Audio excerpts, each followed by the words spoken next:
On a hot Australia day in 1966, three children boarded a bus to the beach, just as they had many times before. They were expected home by noon. They never returned. What happened to Jane, Arnna, and Grant Beaumont remains one of Australia's most haunting unresolved mysteries, not because of what we know, but because of what we don't. Jane was 9 years old, Arnna was 7, and Grant was just 4. They were siblings and also living with their parents, Jim and Nancy Beaumont, in the Adelaide suburb of Somerton Park. The family lived close to Glenelg Beach, a popular local destination. The children visited regularly, and it was considered safe. No one could have imagined how profoundly that belief would change. But that wasn't the full story. January 26, 1966, was Australia Day, and the country was in the middle of a summer heat wave. The day before, their father had dropped them at the beach before leaving on a business trip. On that Wednesday morning, the children asked their mother if they could go to Glenelg Beach again.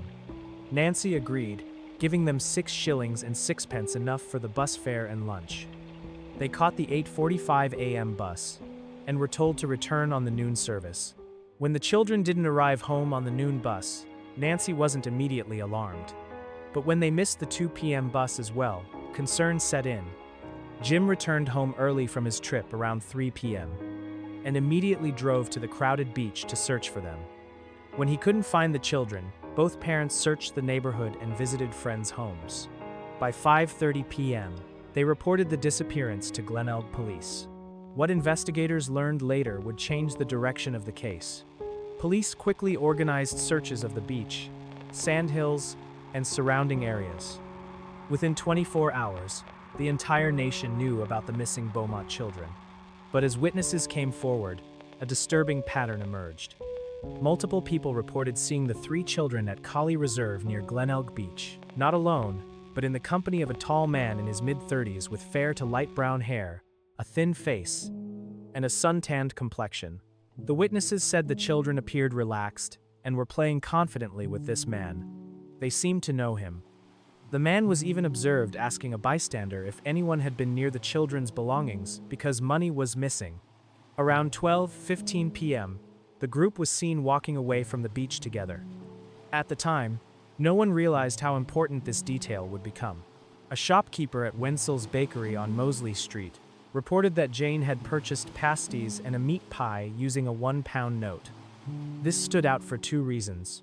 The children had never bought a meat pie before, and their mother had only given them 6 shillings and 6 pence, not a full pound. Police believed someone else had given them that money. The children's parents found this behavior puzzling. Jane was shy, and for all 3 children to be playing so comfortably with a stranger seemed completely out of character. Then Nancy remembered something. Arnna had recently mentioned that Jane had got a boyfriend down the beach. At the time, Nancy assumed she meant a playmate. Investigators theorized the children may have met this man on a previous beach visit and gradually learned to trust him. Despite massive search efforts, the children were never found.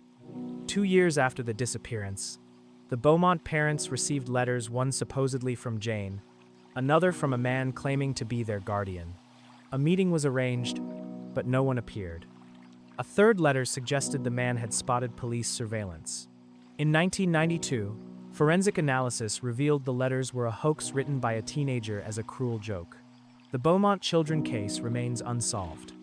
As of recent years, the South Australian government continues to offer a $1 million reward for information leading to a resolution.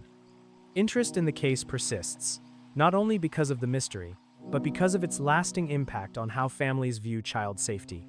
The Beaumont children have never been found. Their family never received answers. But their story serves as a reminder of the importance of awareness, vigilance, and community responsibility when it comes to protecting the most vulnerable among us. If you appreciate thoughtful, respectful coverage of true crime cases, please subscribe to this channel. We're committed to honoring the memories of victims while examining these cases with the seriousness and dignity they deserve. Thank you for watching.